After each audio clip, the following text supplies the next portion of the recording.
सभी को जय जिनेंद्र। ऑनलाइन शिक्षण शिविर में इस भव्योदय चैनल के कार्यक्रम में आप सभी का स्वागत है। सभी भैया और बहनों ध्यान से सुने। अभी हम लोग इन कक्षाओं में 7 तत्व के बारे में समझ रहे हैं, द्रव्य के बारे में समझ रहे हैं, णमुकार मंत्र के बारे में समझ रहे हैं और पूजन आदि के बारे में भी समझ रहे हैं। इस विशेष कक्षा में हम लोग पूजन के बारे में विभिन्न प्रकार की चीजों को समझेंगे कि पूजन क्यों की जाती है। पता है किसी को पूजन क्यों करते हैं, आरती क्यों करते हैं, भगवान को नमस्कार कैसे करते हैं, तो इन सब के बारे में आज हम लोग जानेंगे। उसके पहले सभी लोग हाथ जोड़ लीजिए, मंगलाचरण करेंगे।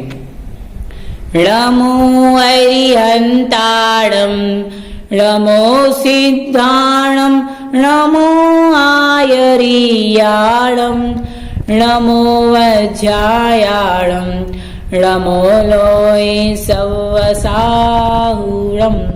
बोलो पंच परमेश्वरी भगवान की जय।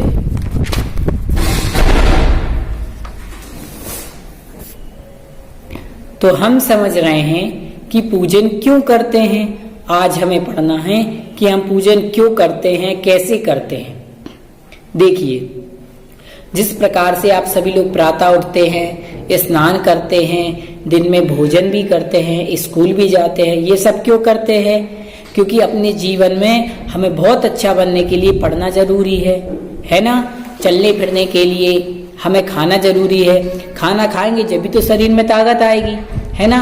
वैसे ही हमें अपने जीवन को अच्छा बनाने के लिए, हमारे लिए अपना कल्याण करने के लिए पूजन करना जरूरी है। जब तक हम पूजन नहीं करेंगे तब तक हमारे साथ अच्छा नहीं होगा। हमें इस संसार से पार जाने के लिए, मोक्ष प्राप्त करने के लिए, अपनी आत्मा के कल्याण करने के लिए पूजन करना बहुत ही आवश्यक है। ठीक है ना। इसलिए सभी को पूजन करना है। करते हैं या नहीं? करते हैं। देखो, नरक गति में बहुत सारे दुख होते हैं ना। कौन कौन से दुख होते हैं याद करो। नरक गति में जीव को क्या किया जाता है?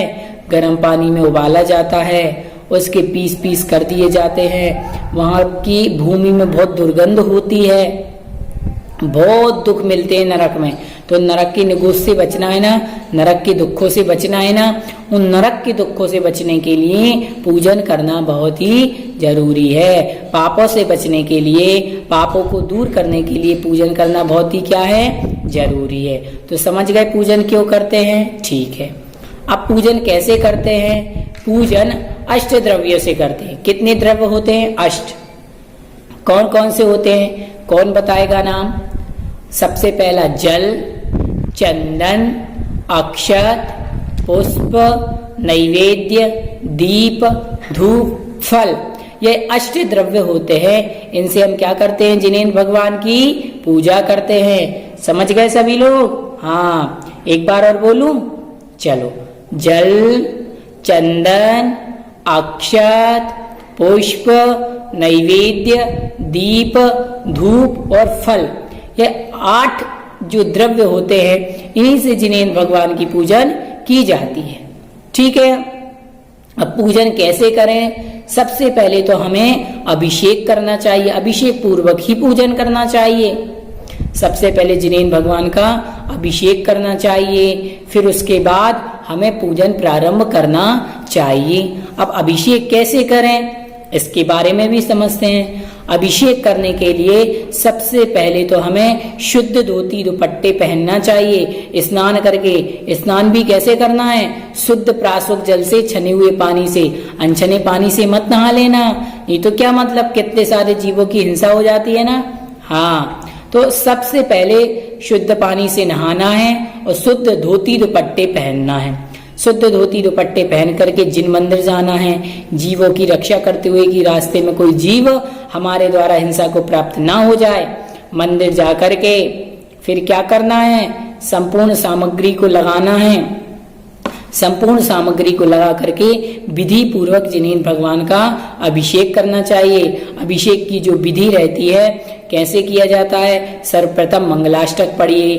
मंगलाष्टक के बाद जल शुद्धि कीजिए, स्वयं की शुद्धि कीजिए। स्वयं की शुद्धि के बाद उसमें माघनंदी महाराज द्वारा जो अभिषेक पाठ लिखा गया, उस अभिषेक पाठ को पढ़ते हुए स्टेप बाय स्टेप स्वस्तिक श्रीकाल लेखन करना, पीठ स्थापन करना, जिनेन्द्र भगवान को विराजमान करना और चारों कोनों में 4 कलश विराजमान करना। इस प्रकार से हम संपूर्ण अभिषेक की विधि करते हैं।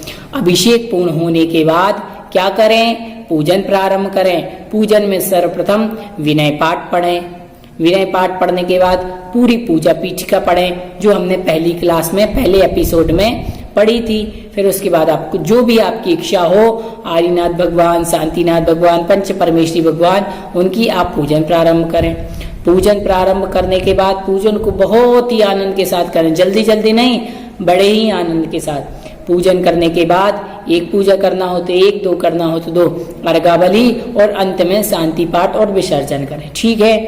अब मैं आपको कुछ विशेष चीज बताने वाला हूँ। पूजन के 5 अंग होते हैं। कितने अंग होते हैं पूजन के? 5 अंग। 5 अंग मतलब आप समझ लीजिए 5 स्टेप। पहला आवाहन। आवाहन मतलब भगवान को बुलाना। जब पूजा करते हैं तो भगवान को कैसे बुलाते हैं? अत्र अवतर अवतर सम्मुष्ट, अपनी तरफ। और उनको कैसे बिठालते हैं? तिष्ठ तिष्ठ मतलब बैठो बैठो। और फिर अपने हृदय में सन्निधो मम हृदय, हमारे हृदय में विराजमान हो। 3 स्टेप ये। चौथा शांति पाठ, 5वां विसर्जन। ये 5 अंग होते हैं पूजन के। 5 अंगों के बिना पूजन अधूरी होती है। इस प्रकार से ये पूजन के बारे में हुआ। पूजन अर्थात जिनेन्द्र भगवान की स्तुति करना, विनय करना, उनकी गुणों का गुणानुवाद करना पूजन कहलाती है। ठीक है। अब पूजन हम लोग रात में क्यों नहीं करते? रात में इसलिए नहीं कर सकते क्योंकि रात में हिंसा होती है। इसीलिए मतलब हम द्रव्य आदि लगाएंगे, ये करेंगे। जब हम रात में खाना नहीं खाते तो भगवान को कैसे चढ़ाएं? इसलिए रात को हम अष्ट द्रव्य से पूजा न करके पूजा के रूप में सायंकालीन के समय सूर्यास्त के पूर्व ही हम क्या करते हैं? भगवान की आरती करते हैं। आरती का मतलब क्या होता है? आ अर्थात अच्छी तरह, रति अर्थात भक्ति में लीन होना। भगवान की भक्ति में अच्छी तरह लीन होने का नाम आरती है। इसलिए भगवान की हमें आरती करना चाहिए। अब आरती घी डाल करके ही क्यों करते हैं? घी सुगंधित होता है। घी से चारों तरफ जो नेगेटिव ऊर्जा रहती है, नेगेटिव एनर्जी रहती है, वो दूर हो जाती है। इसलिए हमें आरती करना चाहिए। तो समझ गए आज पूजन के बारे में कैसे करनी चाहिए और आरती के बारे में। अगली कक्षा में और विषय को पढ़ेंगे। तब तक सभी को जय जिनेन्द्र।